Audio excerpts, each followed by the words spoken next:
Thank you everyone for coming out today to this. We are here to tell you today a little bit about educational podcasting and really more so just what this college is capable of doing in that department, because it's probably more than you would think the college is capable of doing. We are very, very, very well equipped to do this. So I'm Brent Taylor, and this is Jason Donner, and we're going to stream Todd Birdsong in from the studio. You will get a virtual tour of the studio if all the technology works correctly, so we're hoping that will happen. It looked like it was going to. He is actually recording this session. The camera's there for Todd to be able to see us when we get to that point, but also they're recording it, so I wanted you to know that, in case that was relevant to you. But certainly you can interrupt, ask questions, and then when we get to Todd's part, if you want to ask him a question, because his part's going to be really cool, I think. We'll repeat your question because what he's hearing will just probably be out of these microphones that we have on. But it'd be a little bit of a relay that way, so bear that in mind. Okay. So our podcast that we do is called Old Kentucky Tales. It is a Kentucky history podcast. And the main question is, how did this happen? And it derives from WKMS just put out an open call. They said they wanted to support some podcasts, some things that would have local interest, things like that. And so I saw that and I said, well, why not Kentucky history? We pitched the idea to them and they said, okay, yeah, we like this idea. And then the problem was, now we've got to do it, and how is it going to get done? It couldn't be just me by myself, so we don't have another historian. And I said, okay, well, so outside of history, what would work well with this? And a collaboration kind of set up. And I said, well, communication. Communication is perfect for this because that's public speaking, and it should fit well. So I approached Jason, and he said, yeah. You sent me an email. I think what you said was you needed an Ed McMahon, is the way you put it. That's the way you put it. I'm Ed McMahon to his Johnny Carson. So the next thing is a catchphrase, and you have to come up with a catchphrase. Yeah. Yeah. So then the next thing was, okay, so that's a team. Where do we do this? And we said, okay, should this be something that I do in my office with the door closed? Yeah. And then a couple of different people said, we have a recording studio. We have a recording studio? Yeah, we have a recording studio. So we said, okay, let's look into that. And then, so that's how Todd got involved, because Todd knows how to work the board down there. There's a really nice recording studio in the Paducah School of Art. Yeah. It was unknown to me or Brent. I had no idea it was there.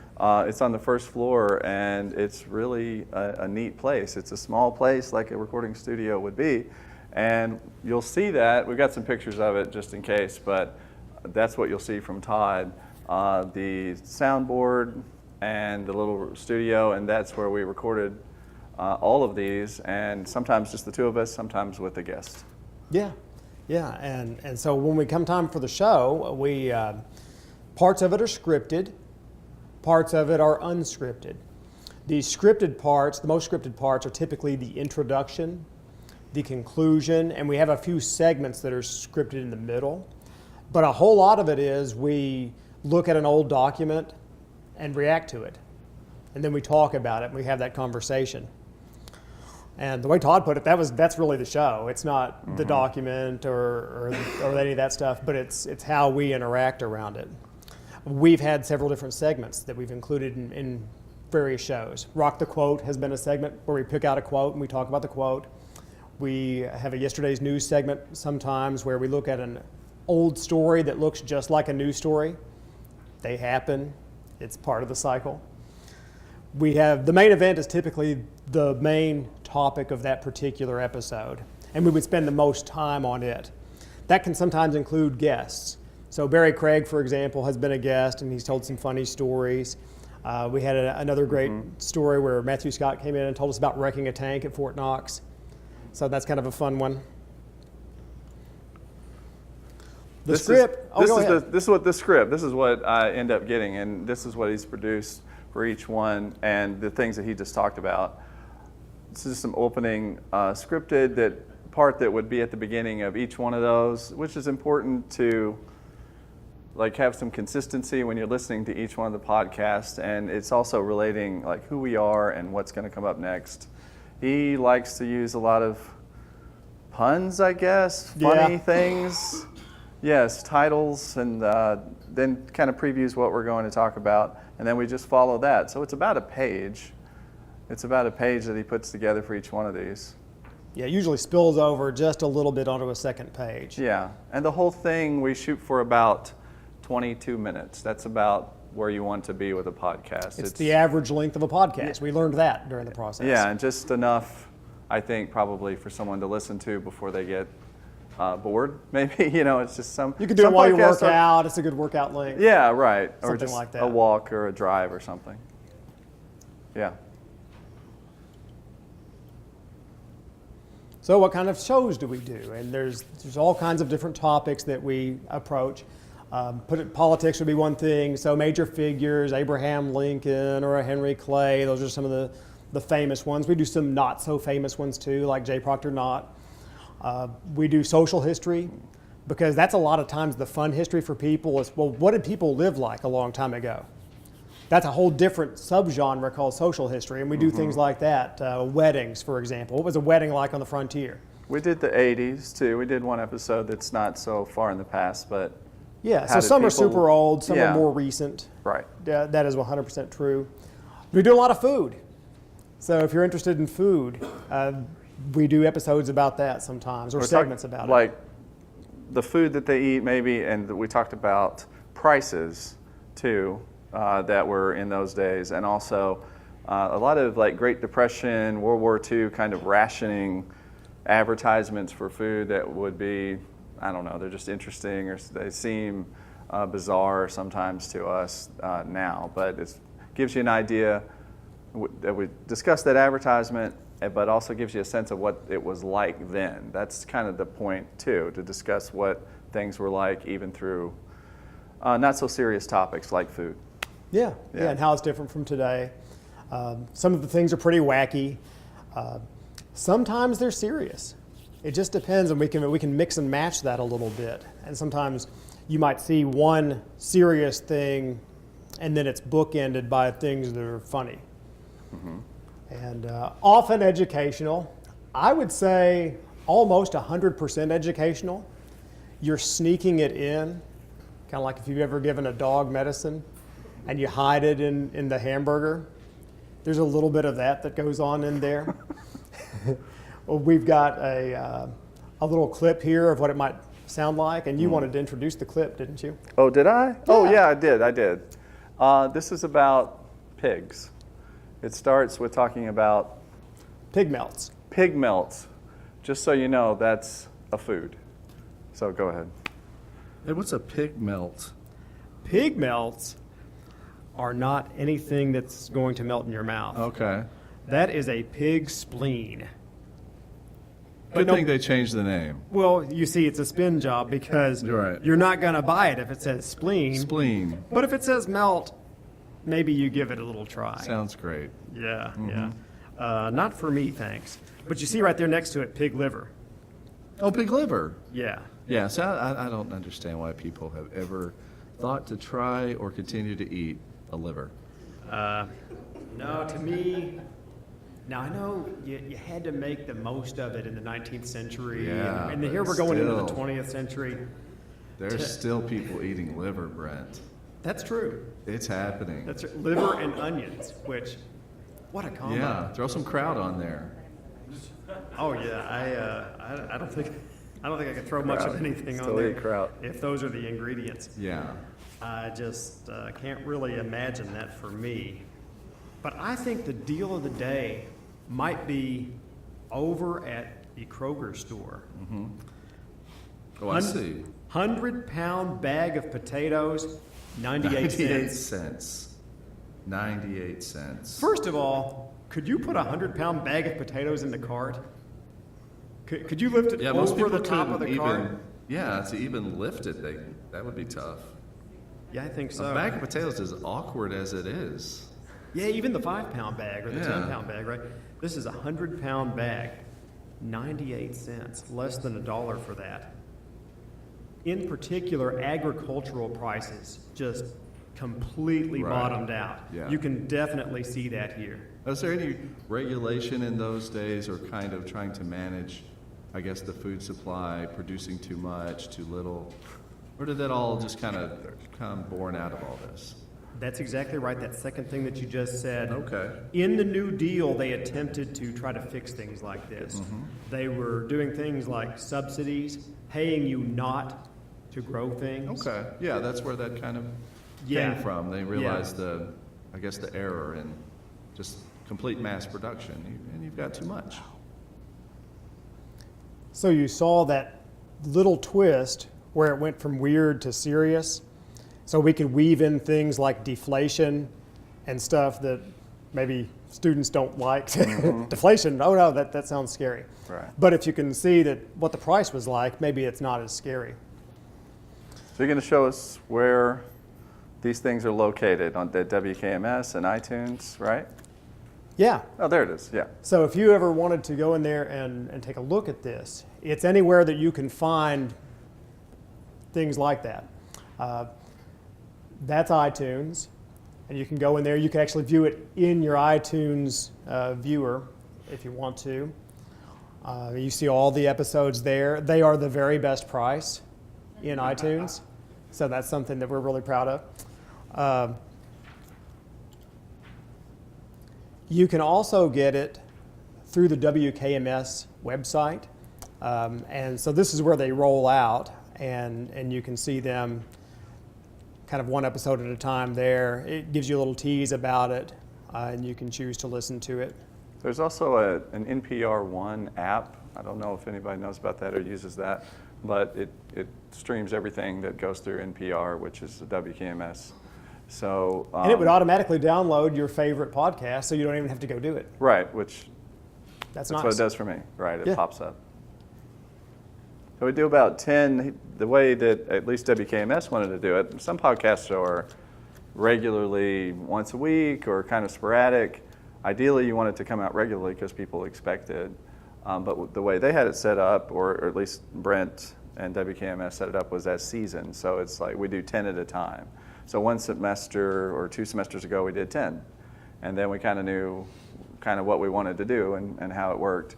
And then we did another 10, which we're at the 9th one of those being released. And then tomorrow we'll be back down there at the School of Art to record the first 2 episodes of the 3rd season. So typically we do takes a couple hours on a Friday, and then we try to get 10 in a semester done. Yeah, so a word of warning, if you get into it, it's really fun, but it's kind of a time vortex. You'll pour a lot of time into it. So one of our segments that Right. we are the most proud of is something called Fake History Sponsors. These are real products that we have worked into and said, well, what if it's a modern ad? What if you had that product, that copy, and it was a modern ad that you heard on the radio? So go ahead and tell about yeah. the thought process on this one. I Each kind of one- gave this one to you. Right, this is one of the first ones that he finds these things, and there's always 2 in each episode. Usually there's an audio component to one, or a fake commercial that you can hear, and then the other one we just talk about. So this is one that I did, and you can see it's for an old paint that has lead in it. It's 80% 80% lead, right. Yeah. So what if it were a modern ad? What I did was just like initially I would just read through and like some idea would kind of come into my mind, or try to capture that old time period like 1900 or 1930s kind of radio, and I edited it, recorded it at home, and here it is. Curvey's Yeah. lead paint. Painting with Curvey's paint means no regrets later on. That's from the actual It's copy. absolutely pure, made of 20% zinc and 80% lead. It's a decision that your family will be sure not to regret later on. tried to put, We couldn't have made that up. yeah. It's real. It It's was 100% in there, real. and then the funny idea comes out of it, and then that, of course, leads to us discussing that and attempt anyway to make them interesting or funny. This listen to one other. This is another one. This happened in Paducah, right? Yeah, I this was think Paducah. It was Paducah. I know I put it in the vocal part of it, but this was a hypnotist that was doing something in Paducah. I can't remember now. This is a while back. That did the same thing, just let all that information, not covering all that, but just try to make it into a 30-second commercial. So go ahead, Brent. The Kentucky Professor C.E. Marquis, hypnotist, demonstrator of physiological and psychological phenomenon and mental magnetic manifestations. The king of all fun makers, in a 2.5-hour performance, the Marquis will demonstrate Hindu mysteries and delve into the dark occult science of the Far East. And on May 19th, the Marquis, the world's greatest mind reader, will demonstrate one of his famous and dangerous blindfolded automobile drives through the thoroughfares of Paducah and find a pen previously hidden by a prominent citizen of unquestionable integrity. Popular prices, 25 cents, 35 cents, and 50 cents. So the funny parts are in It's there. a real guy. Yeah, it does say blindfolded automobile drive. Yes, blindfolded automobile drive right Yeah. there. That's what you're supposed to go see. You just hope he's peeking, right? Yeah. I assume he's speaking. Yeah. So one challenge that we have with these is to make them all sound different, because you don't want each and every ad to sound alike. Yeah. So sometimes we find guests who will help yeah. us out a little bit. And in this case, we're going to play a little game with you. We want you to guess the guest. So listen carefully, and let's see if you guys know the guest. WB Corsets, the corset for every woman. We have the Reduso, back and front lace for stout figures. Make large hips disappear, bulky waistlines more graceful, awkward bust lines smaller, and have that old corset comfort just with the first wearing. We have the new form corset for slender and average figures. Give style, comfort, and a perfectly fitting gown. Long wearing, they assure the utmost in a corset at most economical price. The Reduso is $3.50 to $5. The new form corset is $1 to $3. Remember, WB Corsets for all your needs. Anybody think they know who that was? It wasn't. Not Lisa. Not Karen Nope. Hill Johnson. Tammy, no. That's a closer guess, though. Anybody else? Allison That's her. McGillian. Sure was. Yeah.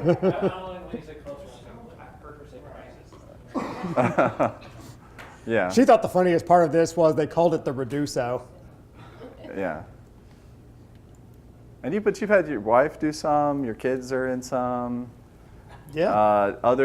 David Nickel did one or two. He's done several. Okay. And he's good. Yeah.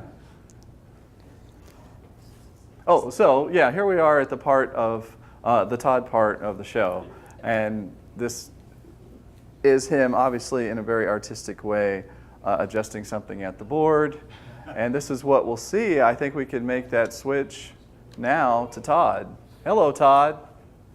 Howdy. Hi. Have you been hearing us okay? Yeah, I've been hearing everything fine. In fact, if you're the Ed McMahon of the trio and Brent is Johnny Carson, I guess that makes me Doc Severinsen, right? Yes, that's right. That's you. And you do chime in sometimes in a funny way. Yeah. So go ahead, take it away. Show us what you want in that room, and maybe if you can take us into the other room as well, whatever you plan to do. Okay, sure, sounds good. Okay, so what I'd like to show you, everybody, is here's the big console mixing desks.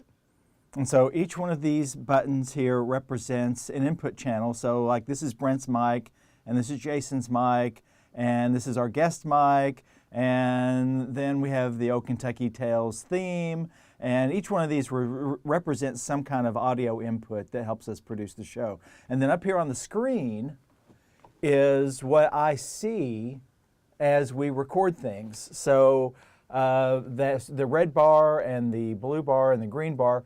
All those represent is an audio. That's an audio waveform. So I'm going to just kind of scroll through that, and you'll just kind of see what, this section that's down here at the bottom, that is one of our fake commercials that we insert into it. And so that lasts about maybe 20 seconds or something like that. And then we go on and we finish and we talk more. And at the very end, we do a little outro, which is like a little, we just redo our little theme section at the very end of it.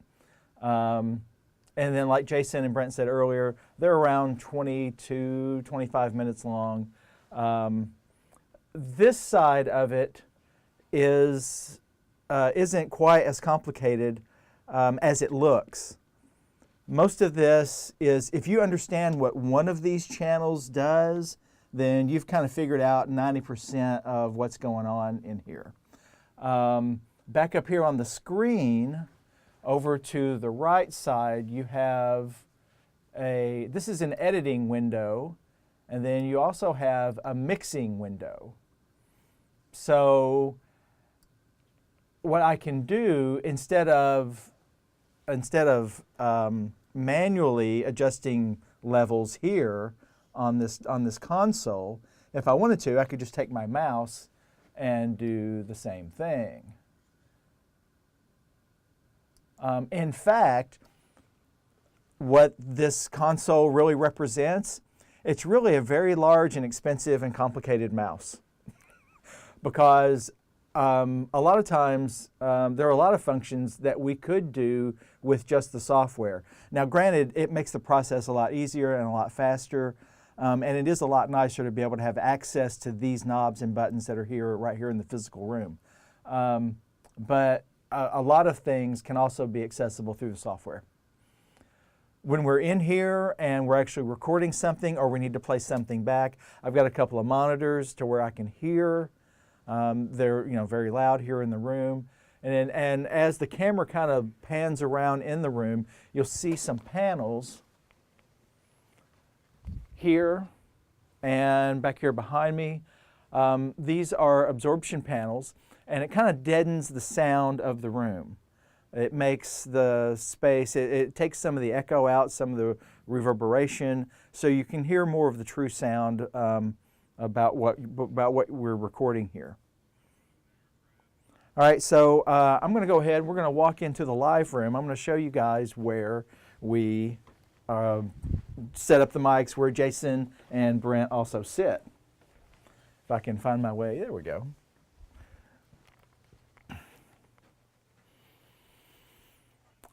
All right, so we've got 3 mics set up here in the room, and this is what's called the live room. It's not very big. It's about 10 feet wide by about 16 feet deep. If the camera pans back, you actually will see through the window back into the control room where we were earlier. So we've got, this is Jason's microphone here, and Brent is right across from him. So they kind of face each other. We have a couple of music stands so they can have their scripts on there. We use a timer. We use a phone timer to time the episodes, to kind of let them know how much time has passed for it. We also have a third microphone set up for the guests whenever we have somebody show up for those segments. And also in this room on the walls, we have the same kind of acoustic treatment, to kind of deaden the space, to absorb some sound. There are a few little odds and ends of instruments and things that I've put in here whenever we record something that's music-based. I always like to have something maybe a little bit extra available to whatever the artist is that kind of comes in and does that. But as far as the podcasting goes, it's really simple. It's really straightforward. If you've got a good idea, if you've got a really good script, and you've, like Brent said earlier, if you've got the time to put into it, we can pretty easily produce your idea here. But you really, the whole organization part of it is really important. Brent does a fantastic job of having the script ready, of having materials sent about a week in advance. So if there's an audio clip I need to insert, I always have that before we even begin recording, so I can have that ready to go. Any of the print material and the script, he sends me everything, which is really great because that way I can kind of prepare. I can, if I have an idea about something, about a topic that they're talking about, I can share that with them. Brent mentioned earlier about collaboration, and it really is a true collaboration between the three of us. Even though it originated with Brent, Jason and I have a lot of input into the episodes as well, and Brent is gracious enough to listen to us and to kind of take our advice for whatever it's worth. So it's really nice. That's really about it. I mean, it's really mainly these two rooms that we have. We have a control room and the live room. There maybe one thing I didn't mention, if you decide that this might be something you're interested in, if you come in and you're sitting in this chair and you're talking into that mic, you will also have to wear a set of these headphones. These headphones allow you to hear one another, but it also allows you to hear me in the control room, so we can communicate back and forth. I think that's about it for here. Before this whole segment's over, I'm going to just kind of push it back to you guys. If anybody has any questions, just have them relay them to you, and then you can give them to me. I'm going to put my earpiece back in so I can kind of hear what's going on. Have a question and I can repeat it back to him and he can hear us. Or just about that. Yeah, go ahead. When we first opened the building, I was in this room and I was fascinated by it, and I'm so glad it's being used. Is it getting used for anything else? Okay, Todd, what Mariah's asking me is she saw this when the building first opened and loved it. Is the studio getting used for anything besides this? Occasionally. The Paducah Writers Group last year produced a spoken word album in this space. That was an arrangement that got worked out through the Clemens Fine Arts Center. They also had a poetry jam, kind of live spoken word event in the courtyard that's down here outside of Kitchens Cafe. Other than any other, I guess, official usage, it's really been Paducah's Writers Group and our podcast. I've invited some regional musicians, Nathan Blake Lynn from one of those many bands he's in, Bon and the Mash, with the Whithouse Rousters. I invited Nathan to come down and kind of help me break in the studio space. He came down with his guitar and a banjo and a couple other things. But as far as like anything being produced on a regular basis, no. However, starting this semester, Alan Jackson, myself, and Beverly Quimby developed a pilot program for an audio production course. There's Audio Production 1 and then eventually Audio Production 2. But Audio Production 1 is being taught. There are two sections of that available for this semester. I'm teaching a Tuesday night course and Alan is teaching a day course. I might be on Wednesdays. So right now, those three things are pretty much the only official use that that I know about. Anybody else want to ask Todd a question? Okay. All right. Then. Todd, I think we're good. Thank you for showing us that, and I really think that was like a good sense of what it's like it's perfect. for us. And it did feel a little weird at first to be in there and to have all that kind of equipment between us and the headphones and everything, but quickly you get comfortable with the idea and you just start having the conversation. So that initial it feels a little intimidating at first, but quickly gone once you're doing it and having fun. Right. I agree. It's a complete evolutionary kind of process that we go through to just kind of get used to it. All right. Well, thanks. So I think Brent, a few more remarks here. Yeah, click through. Oh, yeah, there's another picture of us just sitting there. Those are still shots of what we do there. Yes, those are still. And Brent is now going to wrap this up with a little bit of These kind of a strategic healthy goals. purpose, strategic goals, right? Go Yeah, ahead. so for PPE purposes and official college lingo purposes, there are things that tie into the strategic goals if you do something like podcasting. And so that would include improving student engagement, support, experiences, and success. We call that teaching. And one way that worked its way into the classroom was that as I was researching the advertisements for the fake history sponsors, I stumbled upon something else, which that's where the real research happens. You stumble on it. And I saw this thing, it was the cow election. So the cow election turned into an episode of its very own. And then it actually made its way into my Kentucky history class because I needed a good example of something from the progressive era. And that was it. What happened was we, as a city, decided, gee, should we really have all these cows running around still? Because it was the turn of the 20th century and the cars coming along and all these things. So it's a big debate in the city about, well, should we do this or not? And it was controversial.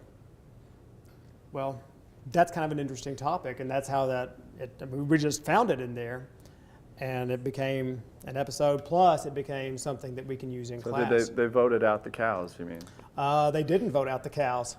they voted to Cows keep the stayed. cows. That's how controversial that was. And then the people who had tried to get rid of the cows were really upset about it. Mm-hmm. Yeah. Big old deal. Cows. So then, another one of the strategic goals is we want to position KCTCS as the accessible and relevant post-secondary education choice. Well, that's high-profile kinds of things. You know, that's letting the community know we do things and we're here and this is what we do. It's on iTunes. That's a global platform. We have done interviews with WKMS, so that went out on regional radio. We've had articles in Paducah Life. That's a regional magazine. So these are things that people see and they say, oh, wow, this is something that's going on there. Mm-hmm. We're going to be doing a live event in Murray. So that's taking us down pretty far, far into the region. We're going to do a live podcast recording there. Yeah, record a podcast live, hopefully with an audience that comes there, and it'll change it. I think it'll feel a little bit different, and also get noticed too. Yeah, I think obvious too might be occurring to you with the podcast in terms of just teaching and learning would be to apply this to an online class, really any class really, but particularly online class, and give the students, I could see Brent easily doing this or directing his students to listen to some of these things that may not cover all the material but that's in the class, but it gets them interested in it and has some of that in it, and it's something that they can do externally, something that's not happening on their computer even. They can just listen to it as they're driving or walking or whatever. Yeah, and I've even thought about certain clips, like the clip that we picked for you about the Great Depression. That was a small 2.5-minute clip that gives you an idea about those prices and what's wrong in the Great Depression. Yeah. That for sure would fit in with the attention span and. Sure. Yeah. It just gives them another way to access the information or get interested in it. Yeah. And remember that the class exists too. If it's popping up on your phone, like, oh, there's that, I need to listen to that podcast that's part of the class. Yeah. We haven't quite worked all that out yet because it's so new, but I definitely want to go there with the Kentucky History Online class. Yeah. For sure. So we also wanted to know if you had questions for us.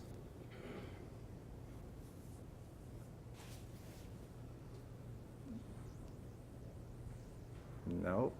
What resource, I mean, I know that history is your thing. Yeah. Resources do you use to find the historical aspects that pop up? And I'm sure, again, it's when you're researching something else is like Yeah. cool that you find.